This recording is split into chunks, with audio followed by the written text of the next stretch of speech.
ঘোড়াঘাট পুরাতন পৌরসভা মাঠে ৪ নং ওয়ার্ডে মহিলা সমাবেশ অনুষ্ঠিত।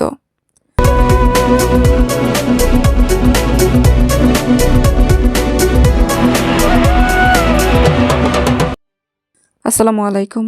এডিপি বাংলা সংবাদে সবাইকে স্বাগত জানাচ্ছি। আমি সুমা আহমেদ।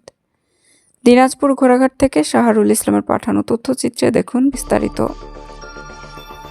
বৃহস্পতিবার রাত ৮টায় ঘোড়াঘাট পুরাতন পৌরসভা মাঠে মহিলা সমাবেশ অনুষ্ঠিত হয়। এই সময় বক্তব্য রাখেন দিনাজপুর জেলা বিএনপির যুগ্ম সাধারণ সম্পাদক, ঘোড়াঘাট পৌর বিএনপির সভাপতি, ৩ বারের হ্যাট-ট্রিক সাবেক মেয়র আব্দুস সাত্তার মিলন, ঘোড়াঘাট পৌর বিএনপির সাধারণ সম্পাদক মুক্তার হোসেন সহ বিএনপির অঙ্গ সহযোগী সংগঠনের নেতাকর্মী ও মহিলা দলের নেতৃবৃন্দরা উপস্থিত ছিলেন। দিনাজপুর ৬ আসনের নবাবগঞ্জ, বিরামপুর, হাকিমপুর, ঘোড়াঘাট ধানের শীষের মনোনয়ন প্রার্থী ডক্টর এজেড-এম জাহিদ হোসেনের সহধর্মিণী ডক্টর শরীফা করিম স্বর্ণা। তাকে ফুল দিয়ে শুভেচ্ছা জানাচ্ছেন ঘোড়াঘাট পৌর মহিলা দলের সদস্য সচিব মোসাম্মদ এশতেয়ারা বেগম। ত্রয়োদশ জাতীয় সংসদ নির্বাচন ২০২৬-কে সামনে রেখে সবাইকে সচেতনভাবে ভোটাধিকার প্রয়োগের আহ্বান জানিয়েছেন অধ্যাপক ডক্টর এজেড-এম জাহিদ হোসেনের সহধর্মিণী শরীফা করিম স্বর্ণা।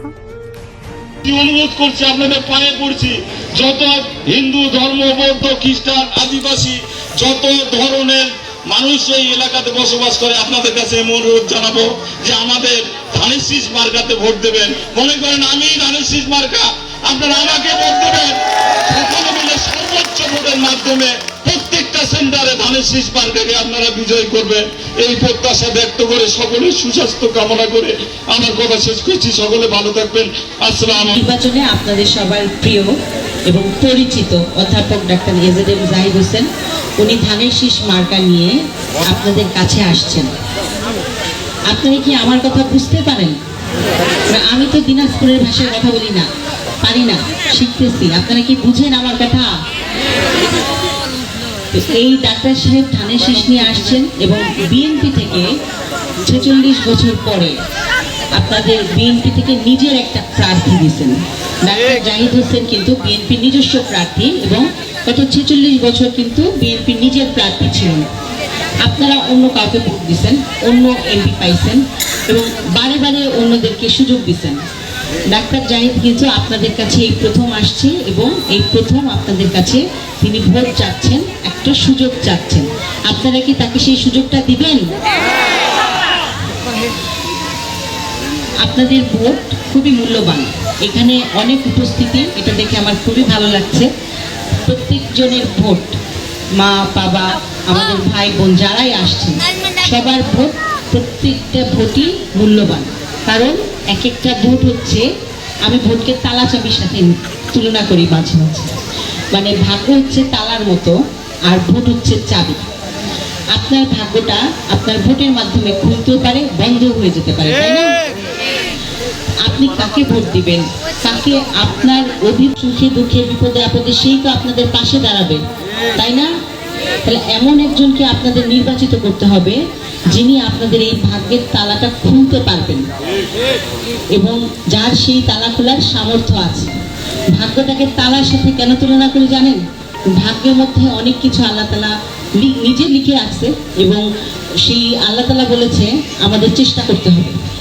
আমরা যদি নিজেরা চেষ্টা না করি, আমাদের ভাগ্যের চাকা ঘুরবে? আপনারা এতদিন যেরকম ছিলেন সেরকম কি আপনারা ভবিষ্যতে থাকতে চান? আপনারা কি একটু ভালো থাকতে চান না? আপনারা একটু সুন্দর চিকিৎসা সেবা চান না?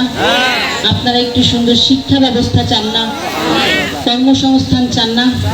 কর্মসংস্থান যে শুধু নারীদেরই হতে হবে এমন না, যারা শিক্ষিত বেকার হয়ে বসে আছে তাদের কর্মসংস্থান লাগবে। আমাদের যে সমস্ত মা বোনরা পরিবারে একটু আয় বাড়াইতে চায়, পরিবারে একটু দিতে চায় যে আমার পরিবারের মানুষটা যেন একটু ভালো থাকে, মানুষগুলো, মেয়েরা তো চায়, তাই না?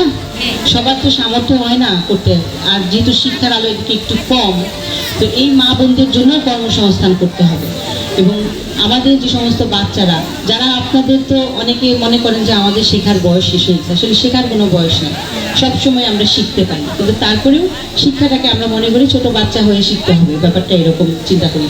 তো সেই আমাদের যারা ছোট ছোট বাচ্চারা আছে বা আমাদের সন্তানরা, তাদের তো সঠিক শিক্ষার প্রয়োজন নাই, সেই সঠিক শিক্ষাটাও তো আমাদের ব্যবস্থা করতে হবে। তো কে করবে এগুলো ব্যবস্থা?